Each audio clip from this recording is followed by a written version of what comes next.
कुछ हमारे केंद्रीय मंत्रीगणों से उत्तराखंड के जो प्रस्ताव हैं, उत्तराखंड के संबंध में कुछ बिजली विभाग से संबंधित कुछ कार्य हैं, उन कार्यों के संबंध में अनुरोध करना है। और एक ग्लोबल इन्वेस्टर समिट हम लोग दिसंबर माह में उत्तराखंड में प्रस्तावित की है।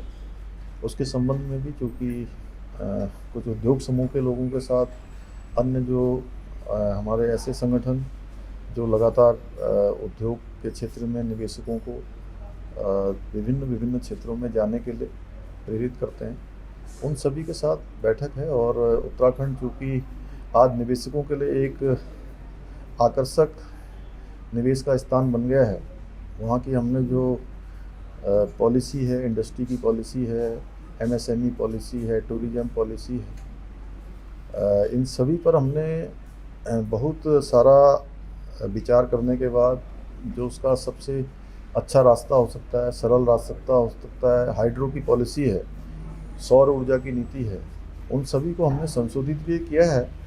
और जो उद्योग समूह के लोग हैं उनके साथ बात करने के बाद उनके जो सुझाव थे, उन सुझावों को भी अमल में लाए हैं। देहरादून में हमने इसकी बैठक की है, सभी के सुझाव लिए हैं, यहाँ भी करेंगे, उसके बाद देश के अन्य स्थानों पर भी करेंगे। सर, करीब 2.5 लाख करोड़ आपने लक्ष्य निर्धारित किया है ग्लोबल इन्वेस्टर समिट में निवेश को लेकर। कौन सी प्रमुख कंपनियां हैं जो उत्तराखंड में निवेश को लेकर इच्छुक हैं? अभी तक क्योंकि पहले से भी जो है लगभग 22,000 करोड़ के हमारे पास प्रस्ताव भी आ चुके हैं जिनकी ग्राउंडिंग होनी है, लेकिन इस बार हमने बड़ा लक्ष्य रखा है और 2.5 लाख करोड़ के एमओयू। और लेकिन उससे पहले इस बार ये ज़रूर किया है कि जो ग्राउंडिंग है वो ग्राउंडिंग हमारी जब हमारा मुख्य कार्यक्रम होगा इन्वेस्टर ग्लोबल समिट में, जब हम सभी को बुलाएंगे, सब लोगों के साथ बात करेंगे, सबको आमंत्रित करेंगे, तो उससे पहले ग्राउंडिंग निश्चित कर लेंगे। और उसका एक बड़ा लक्ष्य हमने रखा है। और जिस प्रकार के अभी तक हमको लोगों के द्वारा प्रस्ताव आए हैं, उससे लगता है कि बड़ी संख्या में और बड़े उद्योग समूह उत्तराखंड आना चाहते हैं। सर, दिल्ली आए हैं, क्या कुछ उद्योगपतियों की मुलाकात का भी कुछ प्रोग्राम है? हाँ, उनसे भी मिलेंगे, उनसे सबसे साथ वार्ता करेंगे और उद्योग समूह के जो बड़े यहाँ संगठन चलते हैं उन संगठनों से भी वार्ता करेंगे। सर, बागेश्वर उपचुनाव चल रहा है, क्या लग रहा है? क्योंकि कांग्रेस जो है, आप लोग कह रहे हैं आईटी प्रत्याशी लाए हैं, क्या स्थिति लग रही है? कांग्रेस अपनी जीत के दावे कर रही है। देखिए, बागेश्वर का चुनाव चूँकि वहाँ से एक ऐसा चुनाव है जो असमय ही आ गया, और चंदन रामदास जी जो वहाँ से 4 बार से लगातार वहाँ की जनता के आशीर्वाद से वहाँ काम करते रहे हैं, वहाँ की सेवा करते रहे हैं और उस क्षेत्र के दास बनकर उन्होंने हमेशा सेवा की है।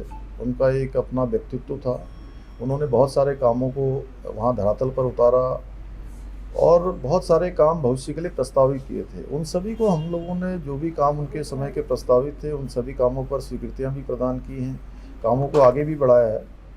तो सरकार बागेश्वर क्षेत्र को प्राथमिकता में लेकर उनकी धर्मपत्नी चुनाव के मैदान में पार्वती दास, जो एक बहुत ही सज्जन महिला हैं, और उन्होंने भी संकल्प लिया है कि अपने उनके पति स्वर्गीय चंदन रामदास जी ने जो काम शुरू किए थे उन कामों को आगे बढ़ाएंगे। और वहाँ की जनता का भी सीधे सीधे मैं कहूँ कि एक उनसे जिस प्रकार का लगाव था, जिस प्रकार की आत्मीयता थी, जो उनके काम थे, उनको बढ़ाने के लिए मैं नामांकन में वहाँ गया था और हज़ारों हज़ार लोगों ने नामांकन में भाग लिया।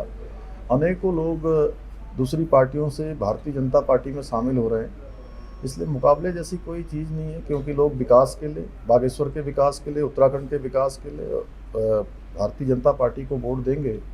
और जितने भी चुनाव हुए सभी चुनावों में जनता ने हमको आशीर्वाद दिया है, इस चुनाव में भी बड़ी जीत हमारी होगी। सर, अंतिम सवाल है, उत्तराखंड आपदा से ग्रसित है, तमाम नुकसान हुआ, क्या केंद्र सरकार के विभिन्न विभागों से कुछ मदद का अनुरोध करेंगे? साथ ही अतिक्रमण विरोधी अभियान चल रहा था जो ठंडा पड़ गया है, पिछले दिनों आपने निर्देश भी दिया अफसरों से, क्या वो फिर से शुरू होगा?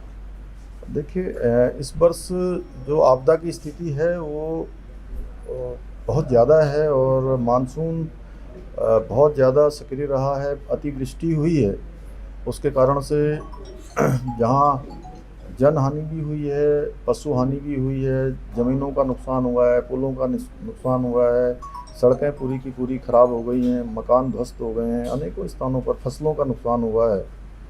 तो केंद्र से हम लोगों ने अनुरोध किया था, केंद्र की टीम वहाँ आई है, वो सारा आकलन कर रही है। और अभी तो ये है कि चूँकि आपदा जितनी आ गई है उसको रोका तो नहीं जा सकता था, लेकिन उसके असर को कैसे कम कर पाएँ इस पर हम लोग लगातार काम कर रहे हैं। जो प्रभावित आपदा से लोग हैं उनके बीच में जाकर उनके लिए सामान्य स्थिति कैसे बने उस पर काम हो रहा है। सर, राहुल गांधी अमेठी से चुनाव लड़ सकते हैं जैसा कि उत्तर प्रदेश के उनके प्रदेश अध्यक्ष ने कल कहा है। वो पिछली बार भी चुनाव अमेठी से लड़े थे और उसका परिणाम देखा था, इसलिए मैं समझता हूँ कि अब वो ऐसी गलती नहीं करेंगे।